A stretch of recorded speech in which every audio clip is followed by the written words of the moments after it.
তুর্য সারা রাত নির্ঘুমে কাটিয়ে দিল, অথচ নূর ঘুমে বিভোর হয়ে রাত পার করে দিল। সকালে উঠে ফ্রেশ হয়ে তুর্য সোজা চলে গেল রান্নাঘরে। রান্নাবান্নার কাজে তুর্য একেবারেই আনাড়ি, তবুও ইউটিউব অন করলো সে।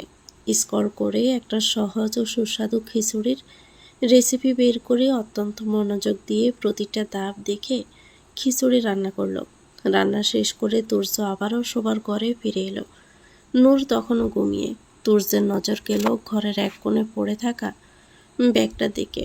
গতকাল রাতে যে বই আর নোট খাতাগুলো কেনা হয়েছিল, রাত বেশি হয়ে যাওয়ায় আজ ঝামেলার কারণে সেগুলো যেভাবে আনা হয়েছিল ঠিক সেভাবে অবহেলায় মেঝেতে পড়েছিল। তুর্য ব্যাগ থেকে নূরের বই খাতা এক এক করে বের করলো। তারপর পড়ার টেবিলে গিয়ে খুব যত্ন করে গুছিয়ে রাখলো। কাজ শেষ করে তুর্য বিছানার পাশে দাঁড়িয়ে একবার ঘুমন্ত নূরের দিকে তাকালো। কি সুন্দর নিষ্পাপ চেহারা! নূরের এই অবোধ কোমল রূপটা দেখলে যে কারো মনে এক অদ্ভুত মায়ার ভালোবাসার জন্ম নেয়। তুর্যরে খুব ইচ্ছে করছিল নূরের কপালে আলতো করে নিজের ঠোঁট ছুঁয়ে এক পৃথিবী আদর ঢেলে দিতে, কিন্তু পারল না। তুর্য একটা দীর্ঘশ্বাস ফেলে ভাবল, মেয়েটা যদি হঠাৎ এখন ঘুম থেকে জেগে ওঠে আর তার এই ভালোবাসার পরশকে যদি আবার ভুল বোঝে। নূরের মনে নতুন কোনো আঘাত বা ভুল বোঝাবুঝির সৃষ্টি হোক তুর্য তার কোনোভাবেই চায় না। নূরের বিশ্বাস আর ভালোবাসা জয় করতে হলে তাকে যে এখন একটু ধৈর্য ধরতেই হবে। তাই নিজের ভিতরে তীব্র আকুলতার আদরটুকু বুকের গভীরে চেপে রেখে তুর্য এক দৃষ্টিতে নূরের সেই মায়াবী মুখের দিকে চেয়ে রইল। জানালার পর্দাগুলো সকালের এক সিলতে মিষ্টি রোদ এসে পড়েছিল নূরের মুখের উপরে। নূরের আলতো করে চোখ দুটো মিলল। ঘুম ভাঙতে সারা শরীরে অদ্ভুত ক্লান্তি অনুভব করল সে। তবুও বিছানা ছেড়ে ঘর থেকে বের হয়ে এলো। ড্রয়িং রুমে পা রাখতেই নূরের নাসিকে এসে ধাক্কা দিল এক চমৎকার ঘ্রাণ। ঘি আর মশলার মিশ্রণে তৈরি খিচুড়ির সুঘ্রাণটা পাওয়া মাত্রই নূরের চোখ দুটো চকচক করে উঠল। নূর বরাবরই ভীষণ খিচুড়ি লাভার। গরম গরম খিচুড়ির নাম শুনলেই তার জিভে জল আসে। সেখানে সকাল সকাল এমন ঘ্রাণ পেয়ে সে আর নিজেকে ধরে রাখতে পারল না। কাল রাতে ঠিকমতো না খাওয়ার কারণে পেটের ভেতর খিদেটাও চোচো করে ডাকছিল।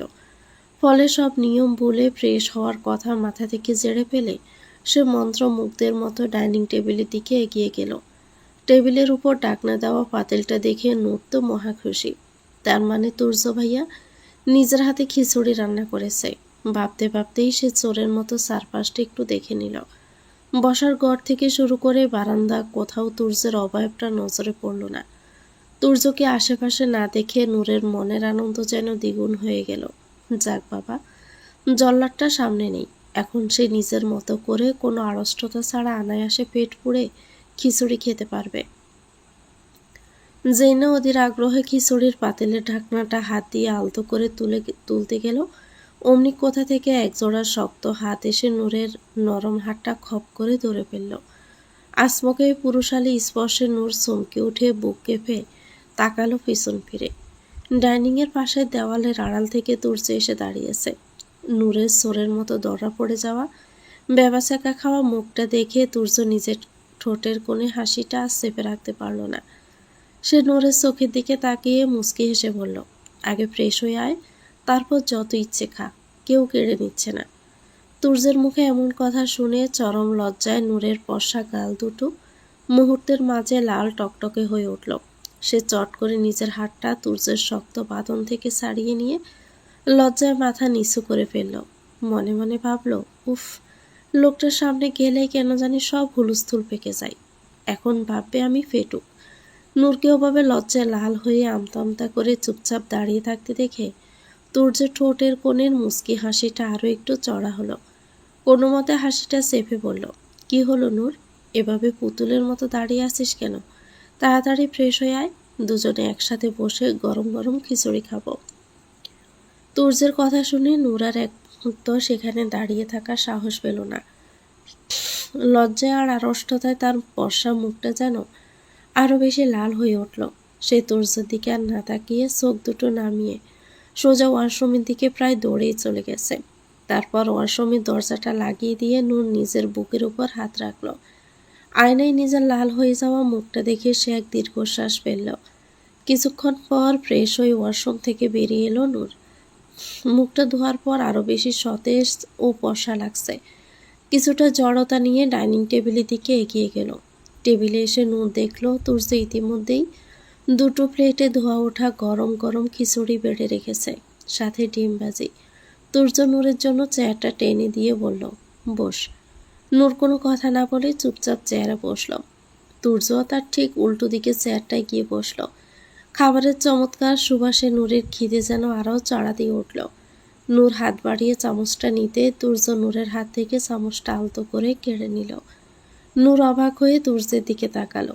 তুর্য নিজের প্লেট থেকে এক চামচ খিচুড়ি তুলে নূরের ঠোঁটের কাছে এগিয়ে ধরে বলল, তোর ঠোঁট কেটে গেছে, চামচ দিয়ে নিজে খেতে গেলে আবার লাগবে, হা কর, আমি খাইয়ে দিচ্ছি। তুর্যের এই অভাবনীয় রূপ দেখে নূরের চোখের পলক পড়া যেন বন্ধ হয়ে গেল। চোখ দুটো আবারও ছলছল করে উঠল তীব্র ভালো লাগায়। নূর মাথা নেড়ে বলল, না, আমি নিজেই পারবো। আমি বলছি তো পারবি না, একদম জেদ করিস না নূর, হা কর। নূর আর না করতে পারল না, সে আলতো করে মুখ খুলল। তুর্য খুব সাবধানে খিচুড়িটুকু নূরের মুখে দিল, যাতে নূরের ঠোঁটে না লাগে। নূরের মনে হলো এই খিচুড়িটা পৃথিবীর সবচেয়ে সুস্বাদু খাবার। এক লোকমা খাইয়ে দিয়ে তুর্য নূরের চোখের দিকে তাকিয়ে খুব নিচু স্বরে বলল, খাবার খেয়ে লক্ষ্মী মেয়ের মতো বই খাতা বের কর, আমি কিছু পড়া দেখিয়ে দিয়ে যাচ্ছি, সারাদিন সেগুলো পড়বি, রাতে আমাকে শোনাবি। পড়ালেখার কথা শুনে নূরের খাওয়ার গতি থেমে গেছে। নূর বড় বড় চোখ করে তুর্যের দিকে তাকালো। মনে মনে ভাবল, এই লোকটা কি আসলেই মানুষ নাকি অন্য কিছু? এইমাত্র এত মায়া দেখালো, নিজে হাতে খাইয়ে দিচ্ছে, আর এখন এর মাঝে অবলীলায় পড়ালেখার বুধ গাড়ে চাপিয়ে দিল। নূর যে পড়ালেখার নামে কতটা ভয় পায় আর অলসতা করে তা তুর্য খুব ভালো করেই জানে। বিশেষ করে তুর্য যখন শিক্ষক হিসাবে সামনে দাঁড়ায় তখন নূরের কলিজা শুকিয়ে অর্ধেক হয়ে যায়। বিশ্ববিদ্যালয়ের এই রাগে প্রফেসরের সামনে পড়া দেওয়া মানে জ্বলন্ত আগুনে হাত দেওয়া। সেটা ভেবেই নূরের আত্মা শুকিয়ে কাঠ হয়ে গেল। খিচুড়িটা যেন এখন গলার ভিতর দিয়ে নামতেই চাইছে না। শুধু তুর্য সামনে বসে আছে বলে বাধ্য হয়ে খিচুড়ি খেতে হলো। খাওয়া শেষ করে টেবিলটা পরিষ্কার করতেই তুর্য ঘরের দিকে গেল। নূরও এক বুক আতঙ্ক আর অনিচ্ছা নিয়ে তার পেছন পেছন ঘরে ঢুকল।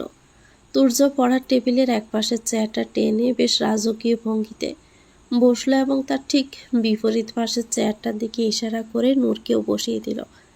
শিক্ষকের আসনে বসা তুর্যের এই গম্ভীর রূপটা দেখেই নূরের বুক দুকফুক করতে শুরু করল। তুর্য টেবিল থেকে নূরের একটা বই টেনে নিল। অত্যন্ত দক্ষ হাতে পাতা উল্টে কলম দিয়ে টিক চিহ্ন দিয়ে সে এক এক করে পড়া দাগাতে লাগলো। পৃষ্ঠাগুলোর দিকে আঙ্গুল নির্দেশ করে বেশ শক্ত গলায় বলতে লাগলো, এই চ্যাপ্টারের এই 3টা থিওরি আর পেছনের ম্যাথগুলো আজ সারাদিনে কমপ্লিট করবি। আমি প্রতিটা লাইন খুঁটিয়ে খুঁটিয়ে ধরব, রাতে একটা ভুল যেন না হয়। তুর্য যখন একের পর এক কঠিন কঠিন টপিকগুলো দেখিয়ে দিচ্ছিল তখন বিপরীত পাশে বসা নূরের অবস্থা দেখার মতো ছিল। তুর্য দাগিয়ে দেওয়া ওই পড়াগুলো নূরের চোখের সামনে যেন এক একটা বিশাল দুর্ভেদ্য হিমালয় পর্বতের মতো দাঁড়িয়ে গেল। এই পড়া সারাদিনে মুখস্থ করা আর রাতে তুর্যের সামনে বসে সেটার উত্তর দেওয়া, দুটোই নূরের কাছে এভারেস্ট জয়ের মতো অসম্ভব মনে হচ্ছিল। পড়ার কঠিন পরিভাষাগুলো দেখেই তার মাথা ঝিমঝিম করতে লাগলো। তার খুব ইচ্ছে করছিল তুর্যকে বলতে, আমি এত পড়া একদিনে পারবো না তুর্য ভাইয়া, আমার ভয় লাগছে। কিন্তু সামনে বসে থাকা তুর্যের তীক্ষ্ণ চাহনি দেখে নূরের মুখের কথা মুখের ভিতরেই আটকে গেল। কোনো এক অদৃশ্য ভয়ে ভীতু মেয়েটা একটা শব্দ উচ্চারণ করতে পারল না। সে শুধু শুকনো মুখে ড্যাব ড্যাব করে বইয়ের পাতাগুলোর দিকে তাকিয়ে রইল। পড়াগুলো বুঝিয়ে দিয়ে তুর্য হাতের ঘড়িটার দিকে একবার তাকালো। 9টা পার হয়ে গেছে, এবার তাকে বের হতে হবে। টেবিল থেকে উঠে কাপড় পরে নিল তুর্য। তারপর গাড়ির চাবি আর প্রয়োজনীয় ফাইলগুলো তুলে নিয়ে সে উঠে দাঁড়ালো। যাওয়ার আগে নূরের শুকনো মুখের দিকে তাকিয়ে তুর্যের খুব মায়া হলো। সে নূরের মাথার উপর নিজের হাতটা রেখে চুলগুলো একটু এলোমেলো করে দিয়ে গলার স্বরটা কিছুটা নরম করে বলল, আমি কলেজে যাচ্ছি, ফাঁকিবাজি না করে পড়াটা শেষ করিস। রাতে কিন্তু কোনো অজুহাত শুনবো না, যেন মনে থাকে। তুর্যের এই হঠাৎ মাথায় হাত বুলিয়ে দেওয়ার পরশটুকু নূরের বুকের ভিতর আবারও এক অদ্ভুত কাঁপন তুলে দিল। সে শুধু নিচু স্বরে মাথা নেড়ে বলল, আচ্ছা। তুর্য চলে যাওয়ার পর পুরো প্লেটটা নূরের কাছে শূন্য মনে হতে লাগলো। নূর নিজেই নিজের এই অনুভূতিতে অবাক হলো। যে মানুষটাকে সে এত ভয় পায়, যে মানুষটার শাসন থেকে বাঁচার জন্য সে ছটফট করে, সে মানুষটার সুখের আড়াল হতেই তার মনটা এমন ব্যাকুল হয়ে কেন উঠবে? নূর পড়ার টেবিলে সোজা হয়ে বসল। তুর্যের দাগিয়ে দেওয়া পড়াগুলো দেখল। জোর করে বইয়ের লাইনের উপর চোখ বোলাতে লাগলো, কিন্তু একটা অক্ষরও তার মাথায় ঢুকলো না। বইয়ের কালো লেখাগুলোর উপর বারবার তুর্যের গম্ভীর মুখ বেশি উঠতে লাগলো। নূরের মনটা পড়া টেবিল ছেড়ে কখন যে তুর্যের কাছে চলে গেল সে নিজেও টের পেল না। এভাবে কেটে গেল 1 ঘন্টা 2 ঘন্টা, কিন্তু বইয়ের একটা পাতাও আর উল্টানো হলো না। অবশেষে একরাশ ক্লান্তি আর মনের অবাধ্য ব্যাকুলতা নিয়ে নূর টেবিল থেকে উঠে গেল। পড়ার হলো না। নূর টেবিল থেকে উঠে গিয়ে জানালার গ্রিলটা ধরে বাহিরের আকাশটার দিকে তাকালো। তুর্যের প্রতি তার এই অবুঝ তীব্র আকর্ষণটাই যেন আজ তার সমস্ত মনোযোগ কেড়ে নিয়ে তাকে একদম দিশেহারা করে দিল। ভার্সিটি শেষে তুর্য বাসায় ফিরে দেখে নূর পড়ার টেবিলে দুহাত ভাঁজ করে তার উপর মাথাটা গুজিয়ে গভীর ঘুমে বিভোর হয়ে আছে। সকালে সে খোলা বই খাতাগুলো টেবিলের উপর ছড়ানো ছিটানো আছে, সেভাবেই তুর্য রেখে গিয়েছিল। বোঝাই যাচ্ছে বইয়ের একটা পাতা উল্টানো হয়নি। সারাদিন তুর্যের অভাব আর মনের ভিতরের হাহাকারে ছটফট করতে করতে মেয়েটা যে কখন বইয়ের উপর মাথা রেখে ঘুমের দিশে তলিয়ে গেছে সে নিজেও টের পায়নি। তুর্য আলতো পায়ে টেবিলের একদম কাছে এসে দাঁড়ালো। নূরের শান্ত নিষ্পাপ মুখের উপর কয়েকটা অবাধ্য চুল এসে পড়েছে। তুর্য খুব সাবধানে ঝুঁকে পড়ে নূরের মুখের দিকে তাকালো। সারাদিন পড়ালেখা না করে ফাঁকিবাজি করার জন্য তার যে রাগ হওয়ার কথা ছিল, নূরের এই অবোধ রূপটা দেখে সে রাগ এক নিমিষে কর্পূরের মতো উড়ে গেল। তুর্য নূরের চুলে হাত দিয়ে খুবই আলতো করে একটু বিলি কেটে দিল আর মনে মনে বলল, পড়ার নাম শুনলেই তো তোর ঘুম পায়, ফাঁকিবাজি মেয়ে, আজ রাতে তোকে মজা দেখাবো। নূরকে আর ডাকলো না তুর্য। তার এই শান্ত নিষ্পাপ ঘুমের মাঝে ব্যাঘাত ঘটাতে তুর্যর মন চাইল না। সে খুবই সাবধানে আলতো পায়ে বাথরুমে গিয়ে ফ্রেশ হয়ে নিল। সারাদিনের দখল শেষে শরীরটা কিছুটা ক্লান্ত ছিল। এরপর ডাইনিং টেবিলে এসে একে একেই দুপুরের খাবারটা খেয়ে নিল। ভার্সিটি থেকে আসার সময় বাইরে থেকে খাবার নিয়ে এসেছিল তুর্য। খাবার খেতে খেতে একবার শোবার ঘরের দিকেও তাকালো তুর্য। মনে মনে এক সিলতেই সে হাসলো। খাওয়া শেষ করে তুর্য আর এক মুহূর্ত সময় নষ্ট না করলো না। ঘড়ির দিকে তাকিয়ে দেখলো বিকেল প্রায় শেষের দিকে। সে নিজের গাড়ির চাবি আর ব্যাগটা তুলে নিল। যাওয়ার আগে আরেকবার শোবার ঘরের দরজায় এসে দাঁড়ালো। নূর তখনও ঠিক আগের মতোই টেবিলে মাথা গুজে ঘুমে বিভোর। তুর্য মনে মনে বলল, ঘুমিয়ে নে নূর, যত পারিস ঘুমিয়ে নে, রাতেই ফাঁকিবাজির হিসাব কড়া গন্ডায় চুকিয়ে নিব। ঠোঁটের কোণে এক রহস্যময় মুচকি হাসি ফুটিয়ে তুর্য মেইন গেটটা আলতো করে টেনে দিয়ে সে বাহিরের উদ্দেশ্যে বেরিয়ে গেল। বিকেলের হালকা জ্যাম পেরিয়ে তুর্য ল্যাপটপের শোরুমের সামনে এসে গাড়ি থামালো। তখন আকাশ জুড়ে গোদলে লালচে আলো। শোরুমে ঢুকতেই তুর্য দেখলো সারিবদ্ধভাবে সাজানো আধুনিক সব ল্যাপটপ। তুর্যকে দেখে সেলসম্যান এগিয়ে এলো। স্যার, কিভাবে সাহায্য করতে পারি? কোনো নির্দিষ্ট ব্র্যান্ড বা কনফিগারেশন খুঁজছেন?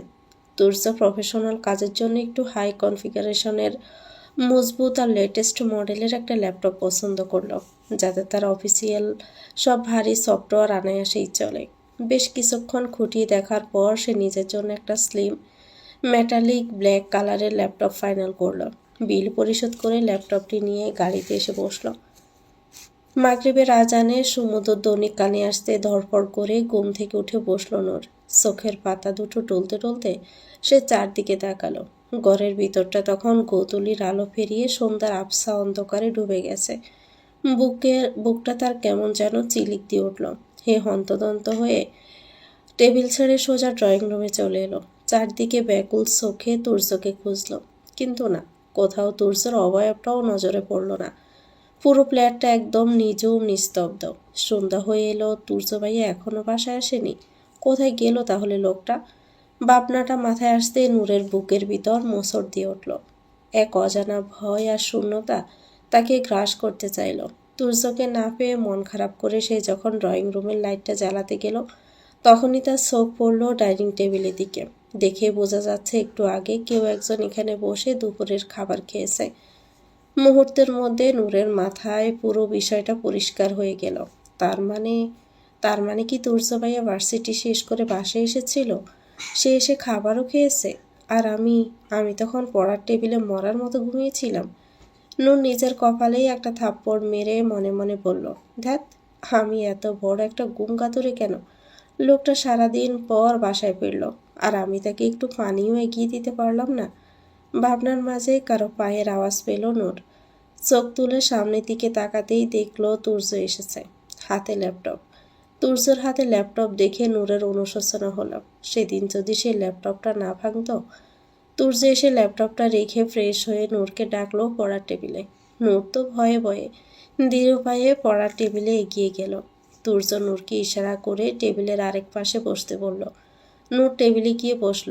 তুর্য কোনো কথা না বলে গম্ভীর মুখে নূরকে কয়েকটা বীজগণিতের সূত্র ধরল, যেগুলো সে সকালে বুঝিয়ে দিয়ে গিয়েছিল। কিন্তু নূর ব্যাবলার মতো বসে আছে, কিছুই বলতে পারছে না। নূরের এই নীরবতার বোকা বনে যাওয়া মুখটা দেখে তুর্যের কপালে ভাঁজ পড়ল। সে মনে মনে চরম বিরক্ত হলো। তুর্যের মাথায় কিছুতেই ঢুকছিল না যে মেয়েটা গত 2 বছর ধরে স্কুলে আসলে কি পড়াশোনা করেছে, যে বীজগণিতের একদম প্রাথমিক বা বেসিক জিনিসগুলো তার মাথায় নেই। অঙ্কের আগামাথা সে কিছুই বোঝে না। তুর্য একটা গভীর দীর্ঘশ্বাস পেলে মনে মনে ভাবল, এই মেয়ের যে অঙ্কের এই দশা, সে কিভাবে এসএসসির গণ্ডি পার করবে তা একমাত্র আল্লাহই ভালো জানেন। তুর্য আস্তে করে গণিত বইটা সাইডে রেখে দিয়ে আরেকটা বই নিল। সেখান থেকে নূরকে কয়েকটা প্রশ্ন ধরল। নূর কিছু পারল, আর কিছু প্রশ্নের উত্তর পারল না। নূরের চরম অমনোযোগী আর গাফিলতি দেখে তুর্যের মাথায় রাগ যেন চঞ্চন করে উঠল। সে হিতাহিত জ্ঞান হারিয়ে আচমকায় টেবিলের উপর রাখা নূরের বই খাতাগুলো এক ঝটকায় ঘরের মেঝেতে ছুঁড়ে ফেলে দিল। বই খাতাগুলো ডানাভাঙা পাখির মতো ছড়িয়ে ছিটিয়ে মেঝেতে গিয়ে পড়ল। হঠাৎই তুর্যের এই ভয়ঙ্কর রুদ্ররূপ আর চিৎকারে নূর ভয়ে কেঁপে উঠে 2 হাত দিয়ে নিজের কান চেপে ধরল। তুর্য চেয়ার থেকে উঠে দাঁড়িয়ে গেল। তারপর নূরের দিকে ঝুঁকিয়ে রাগ সামলাতে না পেরে দাঁতে দাঁত চেপে অত্যন্ত ধারালো গলায় বলল, তোর মতো মেয়ের জন্য পড়াশোনা না, তোকে দিয়ে কিচ্ছু হবে না নূর, কিচ্ছু হবে না। 2টা বছর তুই কিছুই পড়িসনি, তাহলে এই 15 দিনে তোকে আমি কি করে পড়াবো? এই পড়াগুলো কভার করতে না পারলে তুই এক্সাম কিভাবে দিবি? তুর্যের তীক্ষ্ণ আর নিষ্ঠুর বাক্যবাণে নূরের বুকটা যেন চূর্ণ বিচূর্ণ হয়ে গেল। কিন্তু সে কোনো উত্তর দিল না। উত্তর দেওয়ার মতো শক্তি বা ভাষা কোনোটাই এই মুহূর্তে তার ছিল না। সে শুধু 2 হাতে মুখ ঢেকে নিঃশব্দেই কাঁদতে লাগলো। নূর কিভাবে তুর্যকে বোঝাবে যে আজ তার পড়াশোনার এই করুণ দশার পেছনে অন্য কেউ নয়, স্বয়ং তুর্যই দায়ী।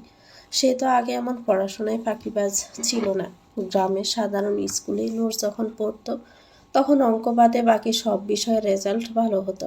শুধু গণিতটা তার কোনোদিনই ভালো বুঝতো না। ওটাতেই যা একটু টেনে টুনে পাশ করত, কিন্তু বাকি সব বিষয়ে তার মেধার কোনো কমতি ছিল না। কত কষ্ট করেই না সে দিন পার করেছে। সারাদিন ঘরে নানান রকম কাজ করে যখন ক্লান্তিতে শরীর ভেঙে আসতো, তখন রাতে হারিকেনের আবছা আলোয় বই নিয়ে এসে বসত। আর নূরের মা শত কষ্টের মাঝেও পরম মমতায় মেয়ের পাশে এসে বসতেন। গভীর রাত পর্যন্ত জেগে জেগে মেয়ের মুখে পড়া শুনতেন। মায়ের সে মৃদু কণ্ঠস্বর আর স্নেহের হাতটুকুই ছিল নূরের সমস্ত অনুপ্রেরণা ছিল। কিন্তু নিয়তির কি নিষ্ঠুর পরিহাস! মা যেদিন থেকে এই পৃথিবীর থেকে চিরবিদায় নিয়ে চলে গেলেন, নূরের সেই চেনা চেনা পৃথিবীটাও যেন এক নিমিষে সম্পূর্ণ অচেনা আর অন্ধকার হয়ে